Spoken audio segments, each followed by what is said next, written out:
में आगे बढ़ता है। उत्तर प्रदेश के मुख्यमंत्री योगी आदित्यनाथ ने बकरीद के त्योहार से पहले राज्य में सड़कों पर नमाज पढ़ने के मामले को लेकर के तीखा बयान दिया है। सीएम ने कहा कि नमाज पढ़नी है, आप शिफ्ट में पढ़िए, प्यार से मानेंगे ठीक है, नहीं तो मानेंगे तो दूसरी तरीका अपनाएंगे। बता दें कि राजधानी लखनऊ में एक कार्यक्रम के दौरान सीएम ने यह बयान दिया है।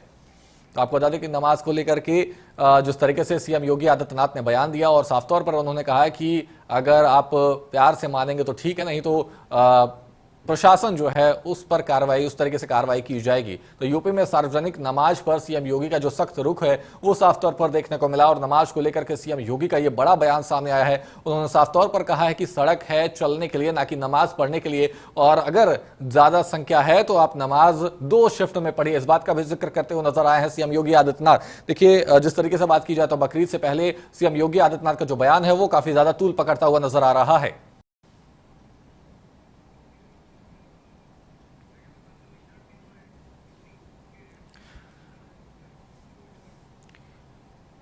तो आपको बता दें कि सीएम योगी आदित्यनाथ का बयान है और उस पर ज्यादा जानकारी के लिए यूपी से हमारे साथ स्टेट हेड अनूप मिश्रा जुड़ रहे हैं। अनूप जी, अगर बात की जाए तो जिस तरीके से फिलहाल के लिए अगर बात की जाए 2027 में विधानसभा चुनाव है और उससे पहले योगी आदित्यनाथ का ये जो बयान है वो काफी ज्यादा तूल पकड़ता हुआ नजर आ रहा है, क्या कुछ असर पड़ेगा इसका?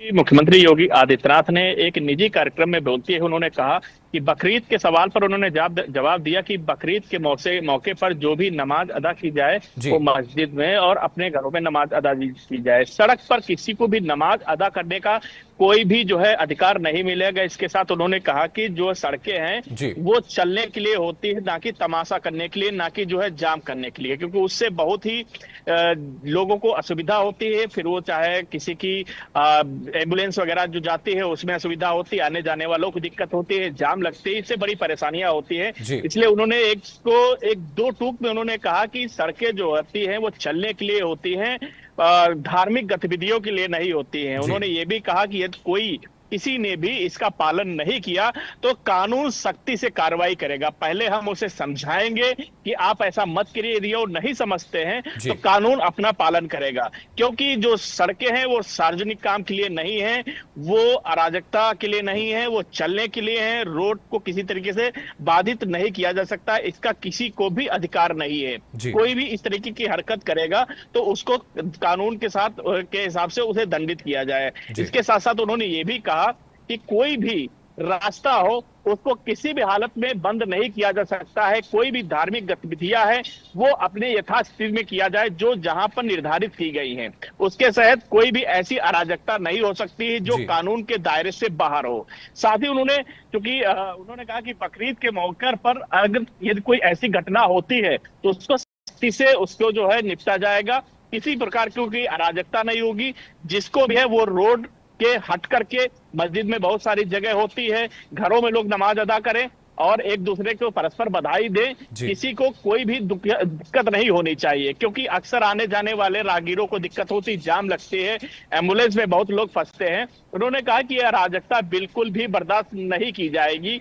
कहीं न कहीं इसको लेकर के उन्होंने पूर्ववर्ती सरकारों को भी आड़ो हाथों लेते हुए कहा कि पूर्ववर्ती सरकारों में ऐसा होता था कि कोई भी रास्ता जाम कर दिया जाता था, घंटों रास्ता जाम करते थे, पहले नमाज पढ़ते थे, इसके बाद एक दूसरे से मिलन होता था, इसके कारण घंटों वहां पर जाम लगा रहता था। बहुत सारे ऐसे केस भी हुए हैं कि कोई एम्बुलेंस गुजर रही है और रोड पे नमाज अदा की जा रही, जिसकी वजह से जो मरीज होती है की डेथ भी हो चुकी है। ऐसी भी घटनाएं पहले हुई है, उसको रोकने के लिए उन्होंने कहा, साफ निर्देश दिए हैं कि ऐसी किसी भी घटना को बर्दाश्त नहीं किया जाएगा, क्योंकि ये सरकार है, भाजपा की सरकार है, इसमें किसी प्रकार की अराजकता नहीं होगी। पूर्ववर्ती सरकारों में कुछ भी होता रहो उससे मुझे कोई मतलब नहीं, लेकिन वर्तमान में ऐसी किसी भी घटना को नहीं कारित करने दिया जाएगा जिससे जनता को किसी भी प्रकार की असुविधा हो। जी बिल्कुल अनूप जी, और जिस तरीके से सीएम योगी आदित्यनाथ ने बयान दिया है, सड़क पर नमाज नहीं पढ़ने की बात कही है, लेकिन वहीं दूसरी तरफ अगर बात की जाए तो विपक्ष की तरफ से लगातार बयान भी सामने आ रहे हैं और कहा जा रहा है कि सीएम योगी आदित्यनाथ को इस वक्तव्य के लिए उनको माफी मांगनी पड़ेगी। जी बिल्कुल, देखिए विपक्ष की तरफ से लगातार इस चीज के लेकर के पहले भी बयान आए हैं। जब पहले भी आपको याद होगा कि जब उत्तर प्रदेश में भाजपा की सरकार बनी थी तो एक तरफ से उन्होंने जो है बूचड़ खानों पे प्रतिबंधित कर दिया था, साथ साथ में रोड पे नमाज पूरी तरीके से बैन कर दिया गया था, जिसको लेकर विपक्ष ने काफी निशाना साधा था कि पहले से ये चलता आ रहा है, इसको न रोका जाए। और ये ईद और बकरीद पे होता है। इसके साथ जुमे की नमाज प्रत्येक शुक्रवार को होता था और प्रत्येक शुक्रवार को प्रदेश के लगभग करके ऐसे एरिए, कभी कभी तो आपको बता दें कि राष्ट्रीय राजमार्ग भी बाधित होता था, जो शहर के छोड़ दीजिए राष्ट्रीय राजमार्ग पे भी बाधित हो जाता था और वहां पर जाम की स्थिति पैदा हो जाती थी। लगातार विपक्ष ने आरोप भी लगाया, लेकिन मुख्यमंत्री योगी आदित्यनाथ ने साफ कहा कि लॉ एंड ऑर्डर के साथ कोई भी समझौता नहीं होगा। जो जहां के लिए नियत है वो वहीं पर होगा, चाहे वो पूजा पाठ हो, चाहे वो नमाज हो। नमाज अगर मस्जिद के लिए निर्धारित की गई है तो वहीं पर पढ़े, रोड पर न पड़े, क्योंकि रोड पे कहीं न कहीं चलने के लिए है, वो किसी धार्मिक गतिविधियों के लिए बिल्कुल भी नहीं है। हालांकि आपको बता दें कि मुख्यमंत्री योगी आदित्यनाथ का विपक्ष का लगातार हमला होता रहता है, लेकिन उससे उन पे कोई फर्क नहीं पड़ता है। उन्होंने लॉ एंड ऑर्डर को मजबूत करने के लिए पूरी तरीके से कमर कस रखी है। और आपको बता दें कि लॉ एंड ऑर्डर के नाम पर मुख्यमंत्री योगी आदित्यनाथ कुछ भी बर्दाश्त नहीं करते हैं। दो टूक में उनका जवाब होता है कि उसको तुरंत जो है खाली किया जाए। चाहे वो आपको कल की घटना हम बताते हैं कि वकीलों का काफी बवाल हुआ, चैम्बर तोड़ने को लेकर काफी दबाव पड़ा, लेकिन मुख्यमंत्री का साफ निर्देश था कि फिलहाल के लिए अगर बात की जाए तो सीएम योगी आदित्यनाथ सख्त रुख अपनाते हुए नजर आ रहे हैं और फिलहाल के लिए देखना होगा कि योगी आदित्यनाथ के इस बयान के बाद क्या राजनीति बढ़ती हुई नजर आई है। फिलहाल बहुत बहुत शुक्रिया अनुप जी तमाम जानकारियों के लिए।